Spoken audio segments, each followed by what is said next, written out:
You got boots on too. How tall are you? Do you know? 4 feet. About 4 feet? Okay. This might even be too long for you, but let's see. What do you feel? The start. Okay, we adjust them. Okay.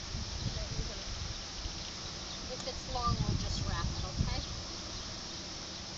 I'm just riding small horses. Yep. Well, No, ponies. No, they're ponies. It's hot. think you Should have can brought ride you with in it. bed. No, you're used to riding ponies. I have it in Yeah, the car. just tighten this one more. but you're used to riding these horses. All right. Do you remember how to get on? No. All right. So you are going to put this leg here, but before you do that, you always hold the rein. Now hold the saddle, because that way if he moves, you just pull the rein and you say whoa. Okay? So left leg up here, and you're going to spring right up into the saddle and try not to hit him. Good. That was perfect. Now, do you remember how to put your heel down? Yep. Okay.